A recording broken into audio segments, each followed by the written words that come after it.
Добар ден и од мене започува емисијата за практично родителство 0+ месеци на телевизија Телма. После 9 месеци бременност се раѓа здраво бебе, но понекогаш родителите добиваат информација од педијатарот дека новороденчето има жолтица. Дали се работи за физиолошка состојба или пак за болест? Зошто новороденчињата понекогаш пожолтуваат? Е прашањето кое што ќе го поставиме на денешната гостинка, доктор Марина Поплазарова, специјалист по педијатрија од Ремедика. Добре ни дојдовте. Добро ве најдов. Благодарам на поканата. Која е најчестата причина поради која што се јавува оваа неонатална жолтица кај бебињата и колку е често оваа појава? Значи, говориме за прилично честа појава. Именно докажано е статистички дека 50% од доносените новородени и дури 80% од недоносените деца, значи оние што се родени пред полна 37 гестацијска недела, имаат неонатална жолтица или жолтица на новородени. Значи, станува збор за еден ентитет кој што не е заразен. Значи, не зборуваме за инфективна жолтица каде што причина е вирус, него зборуваме за нешто што е специфика само за овој неонатален, значи новороденечки период. Имено, има една специфика кај новородените деца, заради кои што причини практични ја имаме оваа жолтица. Во главном, три главни причини се во основа на појава на неонаталната жолтица во првите 2 до 3 дена, тоа е времето на нејзиното појавување. Вообичаено. Имено станува збор за зголемен распад на еритроцитите, на црвените крвни зрнца, од кои што се ослободува хемоглобинот, односно билирубинот, кој што ја дава таа жолтиот миген, кој што ја дава таа жолта пребоеност на кожата, на белките на склерите на очите и така натаму, како што и се манифестира жолтицата кога е видлива кај бебињата. Втората работа е заради побавната пасажа на гастроинтестиналниот тракт низ цревата на столицата, имате позабрзана реабсорбција на тој билирубин кој што се ослободува преку цревата, значи повторно се реабсорбира во циркулацијата и билирубинот се појачува. И третата многу важна работа, која што особено битна ја потенцирам кај понезрелите и кај болните деца, тоа е заради незрелост и дисфункција на клетките на црниот дроб. Црниот дроб е тој кој што треба тој билирубин да го прочисти, да го конјугира, како што велиме, во еден метаболен процес и да на тој начин ја намали неговата токсичност кога се наоѓа во циркулацијата. Значи, сите овие три фактори влијаат, а се присутни во овој неонатален период, значи кај новородените деца, кои што практично доведуваат до појава на ваква видлива жолтица, која што морам да напоменам, вообичаено се јавува вториот и третиот ден. Така, значи не може да се јави 7 или 8 ден после породувањето? Не, се јавува порано, значи заради сето ова што е присутно во првите неколку дена, нели, како фактор на појава и причина на појава на жолтицата. Станува збор, значи, за појава која што се појава вториот, третиот ден, својот максимум некаде е околу 4-тиот, 5-тиот, 6-тиот ден, за да после 7-тиот ден таа жолтица полека се намалува физиолошки. Значи, говорам за една нормална физиолошки тек, да кажеме, на една новороденечка жолтица. Значи, има одредени состојби, за кои што ние добро знаеме, кои што го носат зголемениот ризик за појава на рана, или поинтензивна или продолжена жолтица. Така. И тоа се состојби кои што најчесто се од интерес, да кажеме, за нас неонатолозите, педиатри кои што работиме во породилишта и работиме со новородените деца, меѓутоа представуваат проблеми за самите родители бидејќи бараат третман. А каква улога играат компатибилноста на крвните групи помеѓу мајката и бебето? Уште во текот на бременоста се случува ли односно дали секогаш има жолтица новороденчето доколку мајката е РХ негативна, а тоа е РХ позитивно? Точно. Тоа е, Марија, добро прашање. И тоа е релативно честа состојба, нели, каде што мајката која што е РХ негативна носи РХ позитивен плод. За првата бременост тоа не е ризик. Меѓутоа, важно е да мајката знае во текот на бременоста, затоа и тоа се препорачува како е дел од протоколот, нели, за одредување на крвната група и РХ факторот кај секоја трудница, што е навистина многу важно, да секоја трудница тоа рано го детектира и знае, токму заради таа причина. Втората работа која што практично ние ја правиме после породувањето, кај таква мајка која што е РХ негативна, земаме крв од папчаната врпца и одредуваме детето дали е позитивно или е негативно. Во такви околности, кај мајка која што носи РХ позитивно дете и која што ради РХ позитивно дете, се дава заштита. Значи се дава така наречен рогам или антитела се практично, кои што овозможуваат да се блокира сензибилизацијата за следната бременост кај таа мајка. Имено да не се создадат антитела против РХ позитивните еритроцити, кои што можат мајката да е на некој начин стават во ризик за втората бременост. Так. Бидејќи тие антитела поминуваат трансплацентарно, значи поминуваат низ постилката и може да делуваат на фетусот и да го оштетат фетусот уште во текот на бременоста. Значи зборуваме за сериозна состојба. За среќа, оваа превенција е навистина многу добра. Бидејќи јас сум повеќе од 4 век, велам неонатолог, педијатар, па ги фатив сите тие фази, така е. Кога превенцијата не беше толку застапена, сега навистина многу ретко гледаме такви состојби, каде што имаме потреба од интензивна, да кажам, терапија, промена на крвта и така натаму. Меѓутоа пред 20 години тоа воопшто не беше ретко. Кога бебето има неонатална жолтица, жолтилото на кој дел од телото најнапред се јавува? Дали секогаш е прво главчето Да, кој што физиолошки е пожолтува? така, точно. Точно. Значи физиолошки е жолтицата секогаш почнува од лицето, па се шири надоле кон телото и кон екстремитетите. И затоа велиме доколку приметите, значи по исписот по родилиште, значи тоа е една од препораките за родителите, кои што треба да знаат дека по исписот по родилиште има одредени состојби каде што треба да реагираат. Имено, доколку приметат дека жолтицата се шири на стомачето, значи на телото, кон нозете и кон рацете, тоа веќе говори за повисоки вредности на билирубинот во крвта. И тогаш веќе задолжително треба да се бара, значи, проценка на жолтицата за да се види колкав е билирубинот во крвта. Бидејќи да напоменам зошто е опасен билирубинот, нели, кој билирубин е опасен. Говориме за состојби каде што имаме високи вредности на билирубин, значи има критериуми, стандарди, кои што ние ги имаме во секое неонатолошко оделение, према денот, што е дозволено да најдеме како, да кажеме, вистинска вредност, што е дозволено, што е практично над просек. Во такви околности потребна е одредена терапија. Така. И токму заради тоа, важно е да се процени, да се одреди колкав е билирубинот во крвта. Имаме методи каде што ги мериме, ја мериме жолтицата и на бескрвен начин, што е вака голема привилегија, да кажем, и за децата и за нас, бидејќи имаме така наречени транскутани билирубинометри, каде што практично преку кожата можете да измерите точно со прецизност плюс 20 до 30 микромоли дали имаме разлика, нели, да видиме колкава е жолтицата, па врз основа на тоа одредуваме дали ќе треба тоа дете да земеме крвна анализа, за да видиме колкав е билирубинот во крвта, за да можеме да направиме одредена терапија, дали е потребна или не.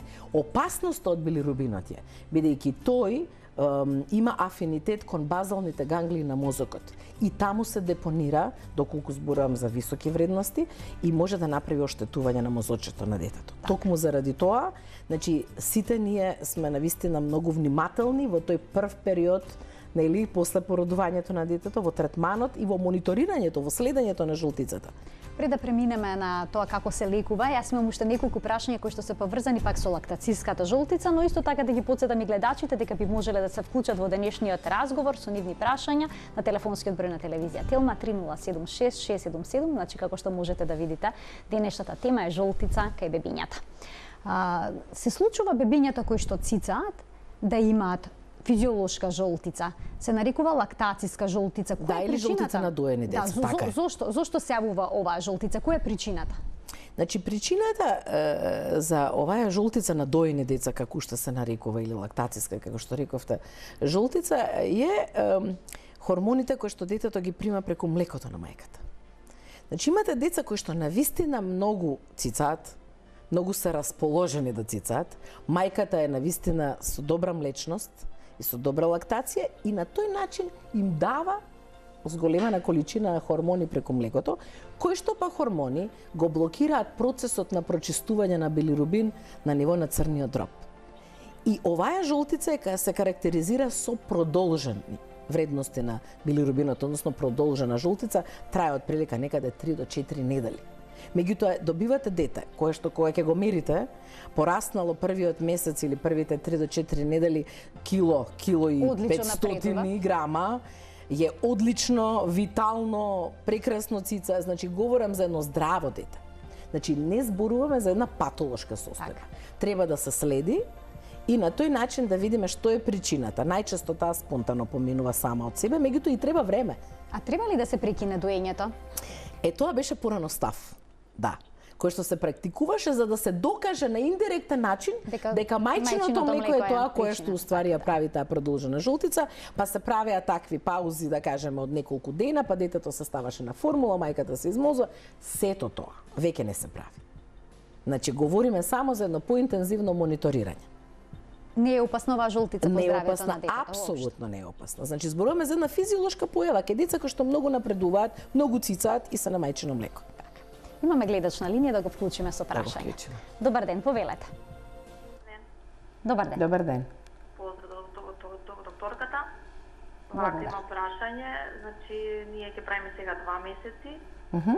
Малиот исто еве скоро, значи 2 месеци пред 2 недели го носевме на детска клиника со жолтица, значи уште постои во очињата, се менува константно, има па нема жолчило. Билирубинот беше 160. Добро. Значи на цицање, детето напредува, кило и пол беше напреднат на 40 дена. Така да ме интересира дали има нешто плюс опасно со тоа, уште што има жолтило во очињата или не. Така, благодарам што се јавивте. Значи, во вакви околности, каде што говориме за детенце кое што има 2 месеца, значи зборуваме за еден така прилично долг период, може да се работи за жолтица на доено дете, меѓутоа мора да се направи една евалуација. Токму заради тоа и е ова анализа што ја прават они на детската клиника, на педиатрија, каде што се зема крв и се одредува кои фракции од билирубинот, значи колка е вкупниот билирубин, кои фракции од билирубинот се зголемени и дали е тоа некоја патолошка состојба. Значи се прават одредени проценки и иследувања на што се тоа должи.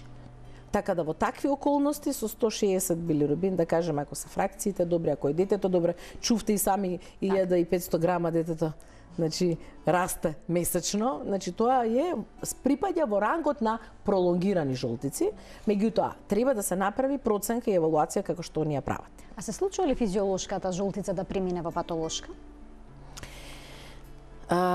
Зависи што говориме за физиолошка и што говориме за патолошка за патолошка жолтица. Имено. Значи жолтицата во обичаениот тек, и за среќа тоа е најчеста состојба и е физиолошка, значи се јавува како што реков вториот, третиот ден, максимумот е 4-ти, 5-ти ден и после 7-миот ден веќе се намалува. Меѓутоа, имате одредени состојби, одредени вродени ситуации, одредени можеби инфективни состојби, може мајката е носител на хепатитис Б, а вие не знаете за тоа, ако претходно не е направено тестирање во текот на бременоста, каде што е инфицирано и детето. И тогаш некаде од прилика после 5-тиот ден кога очекувате да паѓа жолтицата, ви се појавува еден пораст на жолтицата со зголемување на така наречена директната фракција. Значи во такви околности треба да видиме што всушност се случува и тогаш правиме подетални анализи. Значи она што ние како педиатри, неонатолози во породилиштата и во педиатриските служби го правиме е да ја мониторираме секоја жолтица и тогаш да процениме, значи за какво дете станува збор, значи колкав е ризик од самото дете, од самата состојба на детето, за кој ден говориме. Значи имате одредени состојби 160, да кажеме, билирубин можеби не е соодветен соодветно за вториот ден, меѓутоа може да биде соодветно за, да кажеме, нели, месец дена и така натаму. Значи морате таа вредност да ја вклопите, да кажеме, во целата проценка на глобална на детето и на тој начин да ги видите фракциите, да ги анализирате сите тие, да го измониторирате, за да видите на која група на ризици практично припаѓа тоа дете и што е тука физиолошки, а што е тоа што е патолошки. Значи тоа е индивидуална проценка. Значи имаме ние стандарди и протоколи по кои што ги практично следиме децата. Меѓутоа мора да имате индивидуален пристап. Значи имаме група на деца за кои што сигурно знаеме дека имаат зголемен ризик за појава на жолтица. Тоа се оние претходно што ги спомнуваме, деца каде што мајките се РХ негативни, а децата се РХ позитивни. Тоа се состојби каде што мајките ви се нулта крвна група, а децата не се нулта крвна група. Значи или се А или Б или АБ, и тоа е така наречено АБО несовпаѓање на крвните групи, каде што исто очекуваме рана и поинтензивна жолтица, како кај РХ сензибилизацијата. Значи тоа е таа категорија на жолтици, кои што не се физиолошки, али знаеме на што се должат. И кај овие деца предпоставам дека треба поинтензивно да се следи. И следење и третман, апсолутно. На крај, нели, во целата таа ситуација тоа е многу битно. Понатаму имате состојби на недоносени деца. Деца кои што се болни, значи во такви околности, каде што имате незрелост на самиот организам, шансата за жолтицата да биде порано да се појави и поинтензивна да биде и подолго да трае ке недоносените деца е поголема. Значи ризиците мора да ги процените. Деца кои што имаат модрици, значи при породувањето може да настане некој травматизам со лицева застојна цијаноза, со кефалхематоми, да имаат отоци на главчињата, подливи и така натаму. Сите тие деца имаат исто така ризик за пролонгирана жолтица. Так. И сето тоа треба да се земе во предвид за да можете да процените колкав е ризикот за тоа дете, нели, од една патолошка жолтица за која што говорите. Така да во тој контекст жолтицата треба да се третира и се третира, нели, доколку зборуваме за ги надмине тие вредности, нели, и се третира со така наречена фототерапија. Ке ја споменеме фототерапијата веднаш по прашањето на гледачот Така. кој што чека на линија. Добар ден, повелете. Ало, добар ден. Добар ден. На телефон е мајка на 3 дечиња и баш ја позитам темава е за поздрав што ме интересира. Повелете. Второто и третово детенце ми имаат пролонгирана жолтица. Значи кај првото траеше месец дена, а кај третово кое што е бебе, еве со полни 2 месеци, жолтицата е уште негде да речам некој 20-30. Интензивно правиме испитувања на неколку дена, вредностите се тие околу билирубините во опаѓање. Така. Мене она што ме интересира е најверојатно матичниот рече поради мојата нулта позитив крвна група на сопругот. Што сега го споменавме, така. А позитив. Така е. Така. Најверојатно ради тоа се јавува, ме интересира дали постои некои кај бебенцево може да се јават оштетувања, како усликуваат на црниот дроб или не знам, некакви дополнителни, пошто еве третиот месец го почнавме, а можеме да го видиме малку од малку избелено. Навистина беше непријатна таа боја на лицето кое што ја има. Значи дали некој оштетување пролонгиранава жолтица носи, тоа ме интересира. Не. Еве веднаш ќе ви одговорам, значи не носи никакви, доколку зборуваме за една пролонгирана жолтица заради АБ-компатибилија, не чувме дали го доите детето и дали добро расте, бидејќи може и тоа да има влијание, нели, како што говоревме, мајчиното млеко и хормоните од мајчиното млеко да прават една таква пролонгирана жолтица, меѓутоа не прави оштетување. Само треба да се следи и да се види дали и од која група станува збор, за кој фактор на ризик се случува. Значи, високите вредности на жолтицата, особено во првата недела од животот, имаат најголем ризик за да направат оштетување на мозочето на детето. Така. Така да во ова мајката нема за големи загриженост, грижи, само треба да се следи, апсолутно се согласуваме во тој контекст. Морам уште една работа да ја кажам на гледачката и на мајката дека докажано е статистички со студии дека таму каде што браќата и сестрите имале продолжена жолтица, секогаш се јавува с голем ризик и за, како што велите ви, и третото дете да има жолтица. Апсолутно, значи тоа е една од констелациите и од ризиците за кои што ние исто така ги предупредуваме родителите за да водат сметка. Имам уште еден гледач на линија, да го изволите. вклучиме со прашање. Добар ден, повелете. Добар ден, во програма сте. Повелете. Мислам дека не слуша гледачот. Ајде да се обидеме уште еднаш. Дали не слушате? Во програма сте, Да, повелете. Да, Во програма сте, повелете, кој е вашето прашање? не прашање, него благодарност до докторката. Фала Така, многу. ви благодарам што се јавивте да е. Да. Ви благодарам многу. Веројатно некој пациенти, Така, веројатно некој некој дедо. некој дето кој што е Се јавуваме од Охрид, моментално сме во Охрид. Симо и Летка. Да. Поздрав голем, секој е добро. Поздрав до вас, пријатно. ви благодарам што се Така е. вклучивте во програма. Кога станува збор за терапија, споменавте фототерапија. Така. Сега родителите се поприлично скептични кога станува збор за фототерапијата, се плашат нивното дете да не доби изгореници по телото, да не фототерапијата да не го оштети видот. Има ли простор за паника и за грижи? Значи, фототерапијата е сигурна метода, морам да кажам. Се применува некаде околу 70 на години. Значи, говориме за една метода каде што детето и телото на детето, кожата практично, се изложува на одредена бранова должина. Во главном плава, бела, сега веќе се внесува и зелената светлина, одреден спектар на зелената светлина, со соодветна фреквенција која што го разградува билирубинот од кожата и го елиминира преку урината и преку столицата. И на тој начин, практично, се намалува и жолтицата, односно билирубинот во крвта, кој што нели не е цел на терапијата. Фототерапијата се спроведува, сега имаме можност на неколку начини тоа да биде. Една умерена жолтица можеме да ја третираме на така наречено били креветче. Значи самата ламба се става во кревечето кај детето. Па детето се обликува во скафандер, задниот дел на скафандерот е практично транспарентен и детето лежи на ламбата. Значи немате потреба од заштита на очите, детето си е заедно со мајката во соба, него предност. Имено, заедно се со мајката, доењето е континуирано, значи нема сепарација од мајката. Многу е, да кажам, children friendly, значи многу е тоа пријателски и кон мајката и кон детето, целата таа технолошка можност што ја имаме и кај нас во Ремедика ја спроведуваме многу често и навистина е во главном доволна како терапија. Таму каде што имате интензивна жолтица, таму веќе морате да одите да го сончате целото тело, значи ви треба поголема површина за да добиете побрз ефект. Некаде вклучуваме инфузија каде што имате состојба кај што детето слабо внесува храна, нели морате малце да добиете повеќе калории, бидејќи и тоа треба да го напоменам, деца кои што слабо цицаат, кои што слабо напредуваат, кои што гладуваат, исто така имаат зголемен ризик да се појача жолтицата. Тоа се случува чисто како мајката ќе биде испуштена од родилиштето, да има бебе кое што не сака да цита поспано цело време и бараат совет што да прават бидејќи едноставно е летаргично. Имаат реален проблем, така е, навистина. Значи тоа се вака ризични состојби, поготово со краток престој во породилиште, а пак ќе напоменам, максималната вредност на жолтицата е 4-тиот, 5-тиот ден.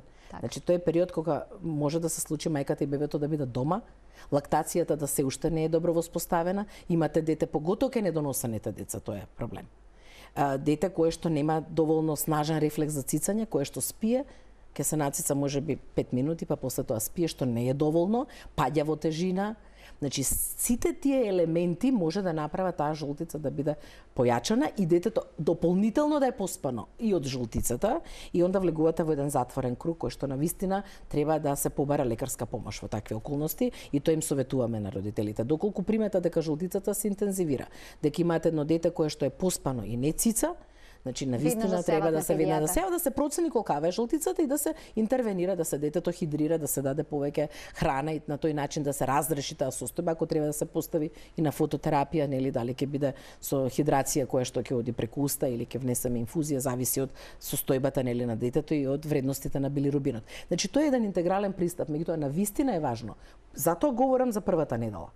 Кога они се дома, се уште млекото не е соодветно воспоставено, детето нема доволен рефлекс за цицање, поготово велам одредени состојби кај одредени деца кои што и сами по себе се ризик. Так. Имаат незрелост и плюс замислете уште жолтицата која што практично го прави хендикепирано ова дете во однос на внесена доволна количина на калории и храна, кој што сето тоа може да допринесе за влошување на состојбата. Ајде да го вклучиме и следниот гледач. Добар ден. Добар ден. Добар ден. Добар ден. Добар ден, во програма сте, повелете. Јас сум баба на едно бебенце. Така? Ало? Да, слушаме, да слушаме. Сакам да се заблагодарам на докторката за незината љубезност и стручност, затоа што моето бебе е се уште во болница, меѓутоа не можам да не кажам јавно пред јавноста колку е стручна и колку е љубезна оваа докторка. За било што ќе ви објасни, ќе ви каже со многу убав тон, со многу убави зборови и нема нешто. И потполно, ако има нешто и ќе ве смири, ќе ви пристапот е невозможно убав. Так. Благодарам многу. Благодарам што се јавивте. Ова мощно често можеме и да го прочитаме на социјалните мрежи кога ќе поставиме тема и кога ќе најавиме дека сте вие гостинка. Секогаш навистина многу комплименти. Благодарам. Навистина е голем предизвик да се работи со новородени деца, морам да кажам. А да го посветите целиот живот е исто така голема мисија. Секако. Немам уште малку време, а има уште многу прашања и јас би сакала да споменеме во однос на земањето течности вода кај бебињата. Дали треба да се дава вода кога имаат жолтица? Ова често пати може да се најде како совет. Дали е тоа препорака? Да, значи генерално велиме дека 90% од мајчиното млеко е вода. Дете кој е доволно цица. нема потреба да се додава вода, макар и да има жолтица, нели? Така. Бидејќи добива доволна количина на течност и доволна количина на храна, и тоа е многу важно за чистењето на жолтицата, елиминацијата на билирубинот, нели, она што го говоревме. Меѓутоа имате ситуации каде што на вистина е потребно да додадете течности, меѓутоа говорам по медицинска индикација. По препорака на педијатар, така, имено. Така да ние сме тие, како што реков Марија, правиме индивидуална проценка и во такви околности имате индивидуален пристап, нели? И потребно е можеби неколку дена на детето да му се додава. Меѓутоа многу е битно на кој начин тоа ќе се додава, бидејќи додавањето на чај и вода, сме го говореле тоа многу често, во однос на темите на доење кога, нели? Инсистираме да доењето го етаблираме, да го воспоставиме и да го одржиме. И да биде ексклузивно во првите 6 месеци. Така е. Мора да најдеме начин да не имате компетитивен антагонизам меѓу градата на мајката и начинот на кој што ќе го дадете. Затоа додавањето со обични шишења и цуцли може да направи забуна, што се вели, нели, со брадавката кај мајката и кај детето, и во тој контекст можеме да имаме реален проблем. Значи додавањето со лажича, додавањето со шприц, додавање со така наречени медицински цуцли, има и такви на пазарот со среќа, кои што практично функционираат исто како градата, тогаш кога детето влече, само тогаш тече шишето. Така да на тој начин можеме да дадеме доволна количина, да го хидрираме детето, да внесеме доволна количина на течности, на тој начин практично елиминацијата на билирубинот преку урината, преку столицата ја забрзуваме. И на крајот да резимираме, неонаталната жолтица, физиолошката жолтица, доколку се развива онака како што е нормално, не остава никакви последици на здравието на детето. Така е, апсолутно. Значи, збориме за некоја навистина физиолошка појава врзана за периодот на новороденото дете.